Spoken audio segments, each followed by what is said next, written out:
Mungkin pada pagi hari ini bisa kita bersilaturahim dengan beliau, dan insya Allah akan membagikan kita pengalaman-pengalaman, akan mentransfer ilmu beliau, sehingga kita akan bisa termotivasi untuk terus belajar anak-anakku semua. Tidak ada ruginya orang yang belajar itu. Kepada akhirul kiram, Ustaz Sayyidi Hamdani KHMA. Bismillahirrahmanirrahim. Bismillahirrahmanirrahim. Assalamualaikum warahmatullahi wabarakatuh. Waalaikumsalam warahmatullahi wabarakatuh. Innal hamdalillah nahmaduhu wa nasta'inuhu wa nastaghfiruh wa na'udzu billahi min shururi anfusina wa min sayyiati a'malina, may yahdihillahu fala mudilla lahu wa may yudlillahu fala hadiya lahu. Ashhadu an la ilaha illallah wahdahu la syarika lah wa ashhadu anna Muhammadan 'abduhu wa rasuluhu la nabiyya ba'dah. Allahumma shalli wa sallim wa barik ala sayyidina Muhammadin wa ala alihi wa sahbihi ajma'in. Allahumma aslih ummata Muhammadin Sallallahu alaihi wasallam. wa farij an ummati Muhammadin Sallallahu alaihi wasallam. warham ummata Muhammadin Sallallahu alaihi wasallam. وانشر واحفظ وأيد نهضة الوطن في العالمين بحق محمد Sallallahu alaihi wasallam. أما بعد، المحترم رئيس هذه المؤسسة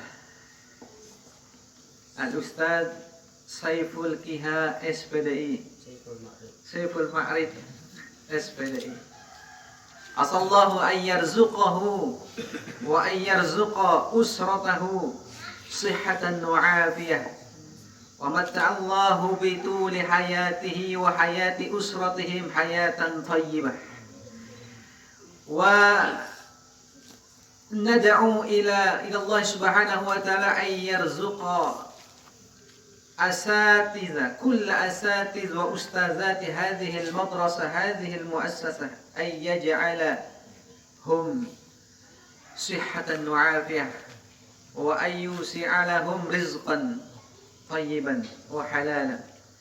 وندعوكم أيها الطلاب والطالبات من الناجحين الفائزين العائدين المقبولين. الحمد لله والشكر لله. في هذا الصباح المبكر أنا فرحان جدا، أنا مسرور جدا حين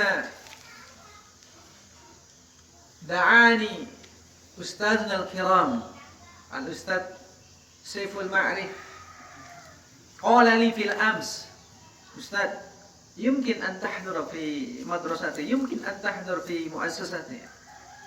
متى؟ إن شاء الله غدا مبكرا. على طول قلت إليه إن شاء الله.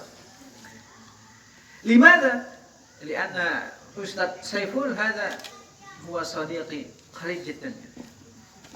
أنا أجلس معه حين في معهد دار القرآن والحديث المجيدية الشافعية، وحتى الآن، حتى من هذا المجلس نحن نرجو إلى الله سبحانه وتعالى أن يجعل هذا المجلس مجلس العلم، مجلس المبارك، وأن ينزل الله سبحانه وتعالى إلى مجلسنا هذا رحمة من العلم. وقال النبي صلى الله عليه وسلم: من سلك طريقا فيه علما سهل الله له طريقا إلى الجنة. Barang siapa mempermudah langkahnya, mempermudah jalannya untuk menuntut ilmu, maka Allah akan mempermudah jalannya menuju surga.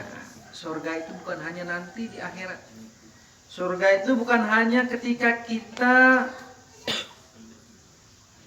meninggalkan dunia ini, tapi surga itu kan artinya kebahagiaan. Wa minhum may yaqulu rabbana atina fid dunya hasanah wa fil akhirati hasanah wa qina adzabannar. Surga itu adalah kebahagiaan di dunia, di akhirat, dan dijauhkan dari siksa api neraka. Mudah-mudahan dengan ilmu yang kita tuntut saat ini bisa menjadi wasilah, menjadi jalan kita untuk mendapatkan kebahagiaan baik di dunia maupun di akhirat. Alhamdulillah wa syukrillah. Pagi hari ini yang gua kalau orang Betawi sono, gua dapat hadir di sini. Ya, yang dapat hadir di sini atas undangan dari saudara saya, sahabat saya, Ustadz Saiful Ma'rif, pimpinan kita di sini di madrasah kita. Mudah-mudahan Allah senantiasa mentakmirkan madrasah kita di sini, ya, memberikan kesuksesan, kejayaan. Mudah-mudahan kedepannya murid-muridnya di sini ramai, bahkan ribuan, ya. Dan mudah-mudahan anak-anakku semua menjadi anak-anak yang berprestasi, ya. Tidak hanya berprestasi dalam bidang akademik, ya, tetapi juga berprestasi juga dalam bidang akhlak. Karena saat inilah kondisi kita ini dalam situasi krisis akhlak. Dan harapan kita dari anak-anakku semua di sini bisa menjadi anak-anak yang berkarakter, anak-anak yang berakhlak, berbudi pekerti. Amin.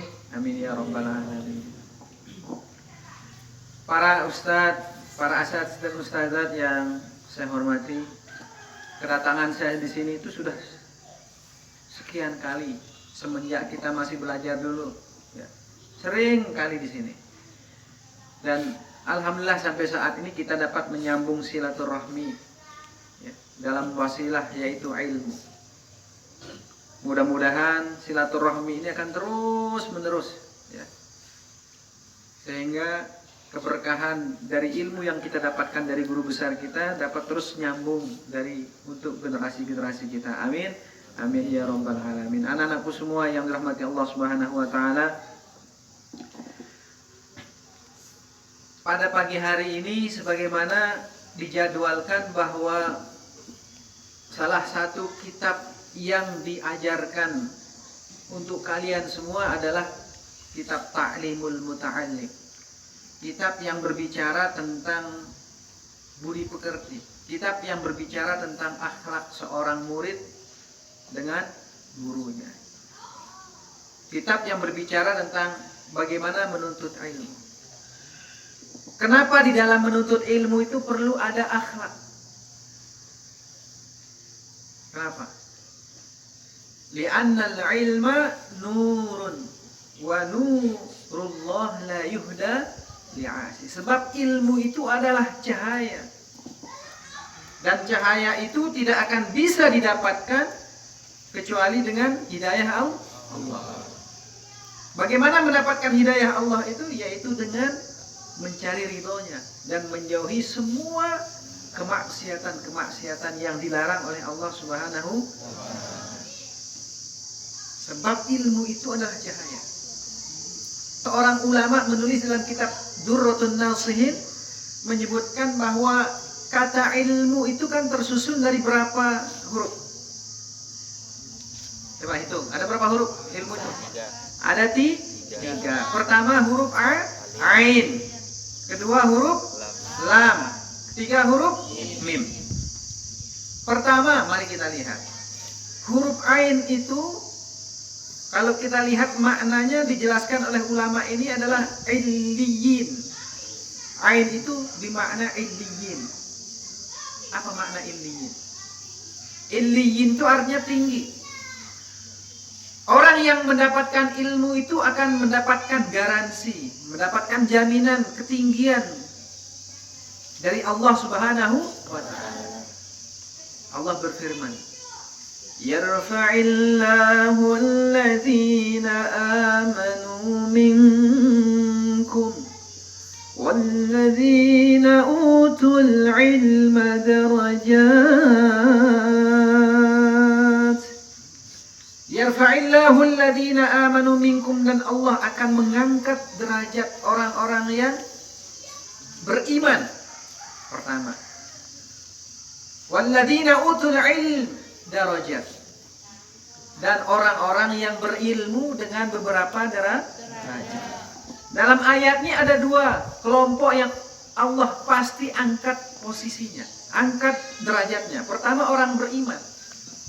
Orang beriman itu orang yang percaya, orang yang yakin terhadap Allah dan Rasulullah, terhadap kitab-kitab Allah, terhadap Rasul-Rasul Allah, hari akhir, hari kiamat, qada dan qadar Allah. Ketika orang itu yakin kepada Allah, maka Allah akan mengangkat derajatnya. Inilah yang membedakan kita antara orang muslim dan orang kafir. Cukupkah iman? Cukup nggak beriman? Nggak cukup.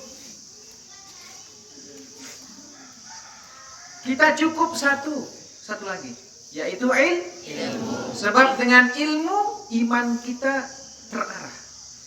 Dengan ilmu iman kita bisa tercerahkan. Orang yang berilmu itu Allah berikan jaminan ketinggian, illiyin, posisi yang tinggi. Ketika ketika anak-anakku semua sebelum belajar di sini nggak tahu alif bengkok, beneran alif bengkok nih. Nah, ketika sebelum kita masuk belajar di sini kita nggak tahu apa-apa. Maka ketika itu kita masih posisinya rendah. Maka ketika kalian sekolah di sini diajarkan sama ustadz-ustadznya, paham apa itu rukun iman, apa itu rukun Islam, tahu apa itu sejarah, apa itu ilmu fisika, biologi, kimia. Kira-kira beda nggak posisi kita? Beda. Ya. Kalian pasti lebih dihormati daripada orang yang sebelumnya tidak pernah belajar. Illiyin, dia akan tinggi sendiri. Huruf ain itu menganga. Maka talibul ilmu itu, orang yang menuntut ilmu itu harus ya, seperti huruf ain, menganga. Apa maknanya? Secara filosofis, talibul ilmi itu tidak pernah merasa kenyang, tidak pernah merasa puas, tidak pernah merasa cukup terhadap ilmu. Oleh karena itu jangan pernah puas seperti huruf ain, nganga doang, nganga. Bir pertama ilmu dia udah cukup doang. Jadi itu ya, huruf ain itu jangan pernah cukup. Al-hirs tamak. Makanya bolehnya kita rakus itu, yaitu di menuntut ilmu. Jangan kok terakus. Yang kedua, lam, huruf lam kan? Ya. Lam itu maknanya apa? Maknanya lutf, artinya lembut, seperti air itu. Orang berilmu itu ketika ilmu itu sudah ditransfer dalam diri kalian, dalam jiwa kalian, dalam otak kalian, dalam minda kalian. Ketika ilmu itu sudah ditransfer oleh guru ustadz kita, maka ilmu itu harus bisa membentuk pribadi kita, akhlak kita. Orang berilmu itu pasti lemah lembut, pembawaannya kalem. Jadi siapapun melihat wajahnya itu selalu senang. Kemudian dari segi huruf, lihat hurufnya. Kira-kira huruf lam itu butang atau tindok? Berdiri tegak. Itu maknanya apa? Orang berilmu itu harus tegak, lurus, lempeng, lombok, istiqomah. Orang berilmu itu karena ilmu yang ada dalam jiwanya, dalam dirinya, membuat dia selalu istiqomah, selalu lurus. Kulil haq walau kana murran. Nah, itu dengan berilmu itu seperti itu. Apapun yang dia sampaikan itu mencerminkan kebenaran dan kejujuran. Bagaimanapun situasinya. Nih, dengar nih anak-anakku semua. Itu ya, akhlak seorang thalibul ilmi itu adalah jujur. Kalau kalian nggak jujur, itu sudah pintu. Kebohongan itu adalah pintu kemaksiatan yang lain. Ketika kita sudah berani berdusta sekali saja, maka kalian akan membuka dusta-dusta yang lain. Contoh ditanya sama ustadznya, tiba-tiba di dalam kelas ada yang hilang HP-nya, coba. Ada yang suka bawa HP dalam kelas? Nggak ada. Oh, hilang kepengnya. Ribut. Saya hilang kepengnya, ternyata kepeng lu hilang. Kira? 2 yu. Ya 2 yu luwe ini lengan 1000 belengan 1000 bareng 2 yu. Ya luwe wah enak. Hilang 2000 ribut satu kampung. Jangan lihat 2000-nya tapi lihat usaha mendapatkan 2000. Bayangkan keringat orang tua kita bekendang penemu 2 yu. Ini kita 2 yu nah. Ditanya sama ustadznya siapa yang menemukan 2000, denara meleng aku, denara padahal aran deket batur nak yang membeli cilok. Telesna. Saya denara akhirnya semua dihukum. Gara-gara dia semua temennya dihukum. Pertama, dosanya karena dia bohong, kedua, dosanya karena dia zolim terhadap teman-temannya. Sebab karena dia nggak jujur, temen yang lain dihukum. Wah, pirnya N40 terhukum si ustadznya berarti 40 dosanya. Nah, sebab dosa itulah yang mungkin membuat kalian itu sulit paham. Kan sulit ku paham matematikanya. Kan sulit ku paham fisika ini, ekonomi ini. Kan sesulitku ngapal Quran. Nah, mungkin karena maksiat. Jadi maksiat bagi penuntut ilmu itu seperti itu. Nggak jujur terhadap gurunya, nggak jujur terhadap orang tuanya. Dia dikira ngawe PR, itu maksiat itu. Jadi jangan kalian bayangkan maksiat itu nginem mabuk. Dek bayangan maksiat itu hanya apa balik? Dek sembayang, dek yang kecil-kecil itu saja. Itu maksiat. Itu yang mungkin membuat kita sulit paham terhadap ilmu. Nah, jujur. Jadi orang yang menuntut ilmu itu harus lurus lempeng. Nah, munde itu semal lah bertemu PC so. Guru itu nggak kepeng 2 yu. Pak Jemak pusing enggak? Gantiin. Nah, itu jujur. Sampaikan kebenaran itu walaupun itu pahit. Jujur terhadap guru dan orang tua kita. Yang ketiga, huruf mim. Mim itu artinya apa? Apa artinya huruf mim? Mulk. Mulk itu artinya apa? Kekuasaan. Orang yang berilmu itu ketika dia sudah punya ilmu, ketika akhlaknya sudah baik, maka dia akan seperti raja. Raja itu punya kekuasaan. Dia mampu menguasai siapapun. Makanya al-jahlu aduun li ahli. Kebodohan itu musuh bagi seseorang. Al-jahlu aduun lil mar'i. Kebodohan itu musuh bagi seseorang. Ketika Anda nggak tahu apa-apa, nggak paham apa-apa, nggak punya ilmu apapun, maka orang seneng ngerjain kita. Kenapa orang bisa dibodoh-bodohi? Kenapa orang bisa ditipu? Karena dia nggak punya ilmu. Ketinggian, kelembutan, ya. Apalagi penguasaan terhadap ilmu itu bisa mengarahkan kita menjadi orang yang bermanfaat. Tidak hanya di akhirat tetapi juga di dunia. Karena ilmu itu menjamin orang yang memilikinya untuk mendapatkan kebahagiaan di dunia dan akhirat. Makanya ilmu itu bilang apa? Aqtini kullak wa'tika juz.